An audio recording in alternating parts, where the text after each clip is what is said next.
லகரம் டிவி நேயர்கள் அனைவருக்கும் வணக்கம். தமிழ்நாட்டில் புதிய புதிய கட்சிகள் திடீரென வருகிறது. காலம் அவர்களை சக்கை என தூக்கி எறியும் அப்படின்னு ஒரு அரசியல்வாதி பேசுறார். அந்த அரசியல்வாதி யாருன்னு சொல்ல போனா டிடிவி தினகரன் தான். அம்மையார் சசிகலா அவர்களால் அரசியலில் வளர்த்தெடுக்கப்பட்ட ஒரு அரசியல் வளர்ப்பு டிடிவி தினகரன். அப்படிப்பட்ட டிடிவி தினகரன் சொல்றார், சக்கை என தூக்கி எறிந்து விடுவார்கள் அப்படின்னு. அப்ப இவங்களுக்குள்ள உண்மையான சண்டை இருக்கு இல்லைங்க, இவங்களுக்குள்ள நடிக்கிறாங்க. தினகரனை உள்ள அமுச்சு விட்டு உள்ளிருந்து ஊடறுத்து அதிமுகவை கைப்பற்ற வேலைக்கு தினகரனை அம்மையார் சசிகலா அவர்கள் பயன்படுத்துகிறார்கள் அப்படிங்கிற ஒரு தகவல் இருக்கு. அப்படிலாம் கிடையாதுங்க, இவங்களுக்குள்ள பகையாச்சுங்க, நீரடித்து நீர் விலகாது அப்படிங்கிறதெல்லாம் இனிமேல் சரியா வராது, பகைதாங்கிற லெவலுக்கு போயிட்டாங்க. அப்ப அனைத்து இந்திய புரட்சி தலைவர் மக்கள் முன்னேற்ற கழகம் அப்படின்னு ஒரு கட்சியை, ஒரு தொண்டர் தொடங்கின கட்சியை அம்மையார் சசிகலா அவர்கள் கையில் எடுத்திருக்காங்க. ராமதாஸ், விஜய், அம்மையார் சசிகலா ஒரு கூட்டணி உருவாகுமா? அப்படின்னு கூட்டணி உருவாச்சுன்னா இது எதிர்கட்சியா கூட வந்துருங்கிற ஒரு விமர்சனம் நிறைய பேர் வைப்பாங்க. அதுல உண்மையும் இருக்குது. ஆனால் அப்படியான ஒரு கூட்டணிய பாஜக விட்டுருமா? அது சாத்தியமா? அப்ப அம்மையார் சசிகலா அவர்கள் என்ன பண்ணிருக்கணும்? ஓராண்டு காலத்திற்கு முன்பாகவே கட்சியை தொடங்கி, குறைஞ்சபட்சம் ஒரு 6 மாசத்துக்கு முன்னாடியாவது இந்த கட்சியை தொடங்கி தமிழ்நாடு முழுவதுமாக பொறுப்பாளர்களை நியமித்து திமுக ஆட்சியில் நடக்கக்கூடிய தவறுகளை சுட்டிக்காட்டி, நிறைகளையும் சுட்டிக்காட்டி, அப்படி அரசியல் செய்திருப்பாரையானால் நிச்சயமாக இப்ப டிடிவி தினகரன் பேசுறாருல, திடீரென்று கட்சிகள் விடும். வடிவேல் படத்துல சொல்லுவார்ல, திடீர்னு வருதான், திடீர்னு வெடிக்குதான் அப்படின்னு சொல்லி ஒரு காமெடியில வரும்ல, அது போல டிடிவி தினகரன் சொல்றார், திடீரென்று கட்சிகள் வரும், அந்த கட்சி சக்கையாக பிழிந்து எடுக்கப்படும். அதாவது கரும்பு சக்கை மாதிரி சொல்றாரு டிடிவி தினகரன். இப்ப தினகரன் இத்தனை ஆண்டு காலமாக அரசியல் பண்ணி என்ன பண்ணார் அப்படிங்கிற ஒரு கேள்விக்குறியும் இருக்கு. தினகரன் அரசியல் உண்மையாகவே மக்கள் மத்தியில ஈடுபட்டுச்சா?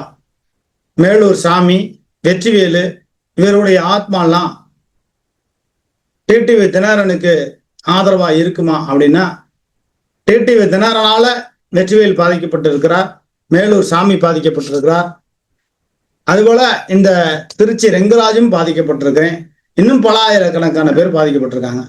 சரி, இனிமேலாவது இந்த அம்மா மக்கள் முன்னேற்ற கழகத்தை சரியா எடுத்து கொண்டு போவாரான்னா, அம்மையார் சசிகலா அவர்கள் தனியா கட்சி தொடங்க போறாரே அப்படின்னு கேள்வி கேட்கிறாங்க. அப்ப திடீர் இட்லி திடீர் சாம்பார்னு சொல்றாரு. இப்ப அது மாதிரிலாம் சொல்லக்கூடாது. புதிதாக கட்சி தொடங்குவர்களை யாரா இருந்தாலும் ஜனநாயக நாட்டுல புதுசா கட்சி தொடங்குறதுக்கு அவங்களுக்கு உரிமை உண்டு. ஏன்னா, வாழ்த்துக்களை தெரிவித்துக் கொள்கிறேன். இல்லைன்னா இப்படி சொல்லிட்டு போயிடலாம், புதியதா யாரு வேணாலும் கட்சி தொடங்கலாங்க, ஒரு கட்சி தொடங்கி இருக்காங்க, இதுல என்னது, அது தேர்தல் களத்துல சந்திக்கிறத பொறுத்து தானாங்க இருக்கு, அப்ப அது தானே சொல்ல முடியும் அப்படின்னு சொல்லலாம். ஆனா திடீர் இட்லி திடீர் சாம்பார் என்று நக்களும் நையாண்டியுமாக பேசியதால் டிடிவி தினகரன் மீது அம்மையார் சசிகலா அவருடைய தரப்பு மிக அதிக உச்சபட்ச கோபத்துல இருக்காங்க அப்படின்னு சொல்றாங்க. டிடிவி தினகரன் செய்யற அரசியல் சரியா தாங்க இருக்கு அப்படின்னு இங்குட்டு தரப்பு சொல்றாங்க. அப்ப 2026 சட்டமன்ற தேர்தலில் என்ன நடக்க போகுது? அனைத்து இந்திய புரட்சி தலைவர் மக்கள் முன்னேற்ற கழகம் இந்த கட்சி தமிழ்நாடு முழுவதுமாக வேட்பாளரை நிப்பாட்ட போறாங்களா, அல்லது ஒரு 25 தொகுதியில மட்டும் வேட்பாளரை நிப்பாட்ட போறாங்களா, அல்லது ஒத்த கருத்து உடையவர்களை, என்ன கருத்து என்ன சித்தாந்தம்னு தெரியல. அதாவது அரசியலை பொறுத்தவரையிலையும் ஒத்த கருத்து உடையவர்கள் இணையவே மாட்டாங்க. பாஜகவுக்கும் தமிழ் மாநில காங்கிரஸுக்கும் ஒத்த கருத்து இருக்கா? பாஜகவுக்கும் ஜான் பாண்டியனுக்கும் ஒத்த கருத்து இருக்கா? பாஜகவுக்கும் அதிமுகவுக்கும் ஒத்த கருத்து இருக்கா? ஒத்த கருத்து உடையவர்கள் எவருமே கிடையாது. அரசியல்ல சந்தர்ப்பவாதமாக கூட்டணியிலே இணைவார்கள். அப்படி சந்தர்ப்பவாத கூட்டணியாக எங்களோடு திமுக வீழ்த்துவதற்கு இணைவர்கள் அப்படின்னு சொன்னா ரைட்டு. ஒத்த கருத்துடையவர்கள்னா விஜய்க்கு ஒத்த கருத்து கிடையாது, அவருக்கு எந்த கருத்துமே கிடையாது. கட்டிய மனைவியை நடுத்தருவிலை விட்டு திருமணமாகக்கூடிய வயதிலே ஒரு ஆண் பிள்ளையும் பெண் பிள்ளையும் இருப்பதை அவர்களே அந்தரத்துல விட்டு கூத்தியாலோடு கும்மாளம் அடிக்கிற விஜய் அரசியலை எப்படி ஏற்றுக்கொள்வார்கள் மக்கள் அப்படிங்கிற ஒரு கேள்வி இருக்கு. விஜய் எதுல எப்படியோ அவருடைய மனைவிக்கு, மகளுக்கு, மகனுக்கு செட்டில் பண்ணிருக்கணும். எவ்வளவுதான்ப்பா சொத்து இருந்தா அந்த நீ எடுத்துக்க அப்படின்னு சொல்லி எல்லாத்தையும் தானே எடுத்துக்கணும். பெற்ற பிள்ளைகளுக்கு ஒன்றும் தரக்கூடாது, மனைவிக்கு ஒன்றும் தரக்கூடாது, குழந்தைகளுக்கு ஒன்றும் தரக்கூடாது அப்படின்னா தாய் தந்தையும் ஒதுக்கி வச்சுட்டாரு. அப்ப அவர் கூட நாட்டுக்கு எப்படி நல்லது செய்வார் அப்படிங்கிற ஒரு கேள்வி இருக்கு. விஜயை பெரிய அளவுக்கு யாரும் ஏற்றுக்கொள்ளவில்லை. கொள்கை சித்தாந்தம் எதுவுமே இல்லாத விஜய் ரசிகர் அப்படிங்கிற நோக்கத்துல இருக்கிறவங்க விஜய் என்ன தப்பு பண்ணாலும் ஓட்டு போடுவாங்க. அது ஒரு குறிப்பிட்ட ஒரு 5% பேர் இருக்காங்க. அதை தாண்டி கிடையாது. அதை தாண்டி இருக்கிறவங்க இருக்காங்க. அரசியலுக்காண்டி இந்த பதவியில நமக்கு மாவட்ட செயலர், ஒன்றிய செயலர் பதவியில இருக்கிறவங்க இருக்காங்க. அதுவும் நிரந்தரமானது அல்ல. ஒரு மாவட்டத்துக்கு 6 மாவட்ட செயலர் போட்டிருக்காங்க. அது ஒரு கட்சியா? ஒரு மாநகரத்துல ஒரு வார்டுல 2 செயலாளர் போட்டிருக்காங்க. அது ஒரு கட்சியா? அதை ஒரு கட்சி என்று அம்மையார் சசிகலா அவர்கள் நினைத்து கொண்டு இருக்கிறார் அப்படின்னு பல பேர் பேசுறாங்க. அப்படி கிடையாது. அம்மையார் சசிகலா அவர்களுக்கு ஒரு அரசியல் ஆளுமை இருக்கிறது. அந்த அரசியல் ஆளுமை வருகிற தேர்தலில் 25 தொகுதியில தனித்து போட்டிட்டு அதுல ஒரு 5 தொகுதியாவது வெற்றி பெறணும். டெபாசிட் எத்தனை தொகுதி வாங்குறாங்க அப்படிங்கிறதுலாம் கடன் கிடையாது. வெற்றி பெறணும். வெற்றி பெறக்கூடிய வழிகளை செய்யணும். திமுக வீழ்த்துவதற்கு வர்றேன்னு சொல்றாங்க அம்மையார் சசிகலா அவர்கள். ஆனா எடப்பாடியோட அரசியலை முதல்ல ஒழிக்கணும் அப்படின்னு சொல்லி அவங்களுடைய ஆதரவாளர்கள் சொல்றாங்க. அப்ப எடப்பாடி அரசியலை ஒழிக்கணும்னா திமுகவுக்கு ஓட்டு போடணும். அம்மையார் சசிகலா அவர்களுக்கு ஓட்டு போட்டு திமுகவுக்கு போற ஓட்டை தடுக்கக்கூடிய வேலைகளை செஞ்சு எடப்பாடி பழனிசாமிக்கு நல்லது பண்றாங்களா அப்படிங்கிற ஒரு கேள்விக்குறி இருக்கு. அதனால தமிழ்நாடு முழுவதுமாக அம்மையார் சசிகலா அவர்கள் ஒரு 25 தொகுதியில தென் மாவட்டத்துல வேட்பாளரை நிப்பாட்டுறாங்கன்னா சரியான வேட்பாளரா, தரமான வேட்பாளரா, செலவு பண்ணக்கூடிய வேட்பாளரா, மக்கள் செல்வாக்கு இருக்கக்கூடிய வேட்பாளரா நிறுத்தணும். அந்த வகையில பார்க்கும்போது நமக்கு 2 பேர் நமக்கு ஞாபகத்துக்கு வராங்க. தேனிக்காரன்னு ஒருத்தரை தேனி பகுதியில் வேட்பாளரை நிப்பாட்டலாம். திருமங்கலத்துல ஜீவிதா நாச்சியாரை நிப்பாட்டலாம். விவேக், ஜெய் ஆனந்த் போன்றவர்கள் நிப்பாட்டலாம். என்ன அந்த கட்சியில் இன்னும் பேர் சொல்லும்படி இன்னும் யாரும் பெரிய அளவுக்கு இல்லை. அப்படி இன்னும் அவங்க உருவாக்குவாங்க. அவங்க நினைச்சாங்கன்னா உருவாக்கலாம். அப்படி ஒரு 25 தொகுதியில நிப்பாட்டுவாங்கன்னு நினைக்கிறேன். ராமதாஸ், அம்மையார் சசிகலா, இன்னும் சில சாதிய கட்சிகள், சிறு சிறு அமைப்புகள் இப்படி இணைஞ்சு ஒரு கூட்டணி அமைப்பதற்கான வாய்ப்புகள் இருக்கு. பாஜக எவ்வளவு மிரட்டி உரட்டி பார்த்தாலும் கூட அவங்க சொல்லி விட்டாங்க, ஏங்க நான் இருக்கிற காலம் வரலையும் நான் அரசியல் பண்ணி தான் அவனை அரசியல் பண்ணாம இருக்க முடியாது அப்படின்னு சொல்லி ஏதோ ஒரு மறைமுக சம்மதத்தோட அரசியல் நடக்குது.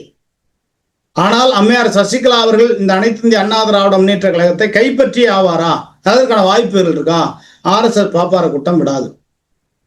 அனைத்து இந்திய அண்ணா திராவிட முன்னேற்ற கழகம் ஒரு பேர் இயக்கம் 20 ஆண்டுகள் 25 ஆண்டுகளுக்கு மேலாக ஆட்சி அதிகாரத்தில் இருந்த ஒரு இயக்கத்தினுடைய அந்த கட்சி தற்சமயமாக பொதுச்செயலாளர் இருக்கிறார். யாரை வேணாலும் இருக்கட்டும், அந்த கட்சியினுடைய பொதுச்செயலாளர் புகைப்படம் இல்லை. கூட்டணிக்கு இங்கேருந்து டெல்லிக்கு ஓடுறாரு அதிமுக பொதுச்செயலாளர். இது அதிமுக வரலாற்றிலே நடந்ததில்லை. இப்படி ஒரு கூத்துக்கள்லாம் நடக்குதுன்னா பாஜக ஆரிய பாப்பார கூட்டத்தினுடைய பாஜக டிடிவி தினகரன் சொல்லி சொன்னார்ல, நோட்டாவுக்கு கீழே இருக்கிற கட்சிங்க பாஜக. அந்த பாஜக இன்னைக்கு அதிமுகவை ஆட்டி படைத்து கொண்டு இருக்கிறது.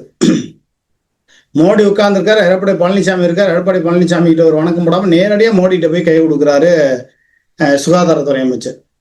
அப்ப சுகாதாரத்துறை அமைச்சர் அடுத்து அதிமுக கைப்பற்றுவாரா, வேலுமணி கைப்பற்றுவாரா அப்படிங்கிற ஒரு நிலைமையெல்லாம் இருக்கும்போது தினகரன் கைப்பற்றுவார்ன்றெல்லாம் நம்பவே முடியாது. அதற்கான வாய்ப்புகளே கண்ணுக்கு எட்டிய தூரம் இல்லை. அதனால அனைத்து இந்திய அண்ணா திராவிட முன்னேற்ற கழகத்துல மீண்டும் அம்மையார் சசிகலா, டிடிவி தினகரன் அப்படிங்கிற ஒரு போக்கெல்லாம் அது ஒரு மிகப்பெரிய ஒரு பிரளயம், ஒரு புரட்சி ஏற்படணும். தமிழ்நாடு முழுவதுமாக இவங்க கிளை வாரியா இந்த அனைத்து இந்திய புரட்சி தலைவர் மக்கள் முன்னேற்ற கழகம்னு ஆரம்பிச்சிருக்காங்கல்ல, தமிழ்நாடு வாரியா பொறுப்பாளர்கள் போட்டு அதிமுக திமுகவில் எப்படி கிளை வாரியா பொறுப்பாளர் இருக்காங்களோ அப்படி பெரிய அளவுக்கு கட்டமைப்புகளை உருவாக்கி ஒரு வலுவான ஒரு கூட்டணியை உருவாக்கி அப்படி ஒரு நிலைகள் அவங்க இருந்தாங்கன்னா நிச்சயமா அதுக்கு வாய்ப்பு இருக்கு. அது அம்மையார் சசிகலா அவர்களுக்கு நம்ம அரசியல் சொல்லக்கூடிய அளவுக்கு நம்ம பெரிய ஆள் கிடையாது, நம்ம சின்ன பிள்ளைங்க தான். ஆனாலும் அம்மையார் சசிகலா அவர்கள் ஓராண்டுக்கு முன்பாக தொடங்கி இருக்கணும். நடந்ததை முடிஞ்சு போச்சு. இப்ப கட்சி தொடங்கியிருக்காங்க. தமிழ்நாடு முழுவதுமா முதல்ல பொறுப்பாளர் அறிவிக்கணும். தமிழ்நாடு முழுவதுமாக தேனி மாவட்டத்துக்கு, திண்டுக்கல் மாவட்டத்திற்கு, கோயம்புத்தூர் மாவட்டத்துக்கு இவங்க தான் மாவட்ட செயலாளர். தமிழ்நாடு முழுவதும் முதல்ல பொறுப்பாளர் அறிவிக்கணும். பொறுப்பாளர் அறிவிச்சு ஒரு கட்டமைப்பு பண்ணாங்கன்னா தான் அம்மையார் சசிகலா அவர்களுக்கு தமிழ்நாடு முழுவதுமாக ஒரு செல்வாக்கு இருக்கும். தென் மாவட்டம் முழுவதுமாக மதுரை, ராமநாதபுரம், சிவகங்கை, கன்னியாகுமரி, விருதுநகர், தென்காசி போன்ற மாவட்டங்களுக்கு மாவட்ட செயலர், ஒன்றிய செயலர், நகர செயலர், பெரு செயலர், கிளை செயலாளர் முதல் கொண்டு அணி சார்பாக இருக்கக்கூடிய அத்தனை பொறுப்பாளர்களையும் ஒரு பட்டியல் போட்டு அறிவிக்கணும்.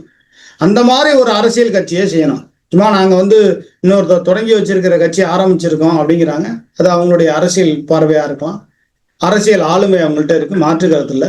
ஆனால் தமிழ்நாடு முழுவதுமாக பொறுப்பாளர் போட்டு வலுவான ஒரு கட்டமைப்புகளை வைத்திருக்கும் பட்சத்துல 2026 சட்டமன்ற தேர்தலுக்கு பிறகு அதிமுக தோல்வியோ படுதோல்வியோ எந்த ஒரு நிலைமைக்கு வந்தாலும் அப்ப எல்லாரும் ஒன்னா இணைஞ்சுக்கணும்னு ஒரு வாய்ப்பு இருக்கும். ஓபிஎஸ் பின்னாடி யாருமே இல்ல, ஓபிஎஸ் அணியில இருக்கிறவங்க இவரை விட்டுட்டுல ஓடி போயிட்டாங்க. அப்படி போனதுனால தானே ஓபிஎஸ் போய் இன்னைக்கு தன்னந்தனியா திமுக போய் இணைய வேண்டிய ஒரு சூழ்நிலை. அதிமுக ஓபிஎஸ் திமுக போய் இணைஞ்சனாலதான் திமுக வெற்றி பெறும்னு இல்லை. சந்தர்ப்பவாத சூழ்நிலை, சங்கிகள், RSS பாப்பார கூட்டம், NTA கூட்டணி அப்படிங்கிற ஒரு நிலைமையெல்லாம் இருக்கிறதுனால திமுக வெற்றி பெற வைப்போம் அப்படிங்கிற நிலைமையில தமிழ்நாட்டு மக்கள் இருக்காங்க. அதை உடைத்து திமுகவுக்கும் பலவீனத்தை ஏற்படுத்தி எடப்பாடி பழனிசாமிக்கும் பலவீனத்தை அம்மையார் சசிகலா அவர்கள் ஏற்படுத்துவாரா, அல்லது டிடிவி தினகரன் சொல்வது போல அம்மையார் சசிகலா கட்சியை சக்கை என மக்கள் தூக்கி எறிவார்களா அப்படிங்கிறது போக போகதான் தெரியும். அம்மையார் சசிகலா அவர்களுக்கு மீண்டும் மீண்டும் நம்ம ஒரு நடுநிலைவாதியா இருந்து சொல்றோம். தமிழ்நாடு முழுவதுமாக கட்டமைப்புகளை நீங்கள் ஏற்படுத்த வேண்டும். உங்களை நம்பி தியாக தலைவி சின்னம்மா என்று நிறைய பேர் உங்களுக்காக வேண்டி செலவு செய்து இன்னமும் பல பேர் கடனை அடைக்க முடியாம தாலி செயினை அடை வச்சுட்டு நிலத்தை வித்துட்டு வட்டிக்கு கடை வாங்கி செலவு பண்ணிட்டு இருக்கிறவங்களாம் இருக்காங்க. அவங்களுடைய வாழ்வாதாரத்தை நீங்க கையில் எடுத்து அவங்களுக்கும் உதவி பண்ணணும். உங்களால் நிறைய பொருளாதாரத்தை இழந்தவர்களும் இருக்காங்க. அதனால அவர்களுக்கெல்லாம் பொருளாதார அடிப்படையிலும் சிக்கலை சரி செய்து தமிழ்நாடு முழுவதுமாக பொறுப்பாளர்களை நியமித்து, எல்லா அணி சார்ந்த பொறுப்பாளர்களை நியமித்து, அனைத்து இந்திய புரட்சி தலைவர் மக்கள் முன்னேற்ற கழகம் அது ஒரு சக்கை அல்ல, திடீரென வரக்கூடிய கட்சி இல்லை, இது ஒரு மாற்று அரசியல் அப்படின்னு அம்மையார் சசிகலா அவர்கள் நிரூபிப்பாரா அப்படிங்கிறத நம்ம பொறுத்து பார்ப்போம். நன்றி, வணக்கம்.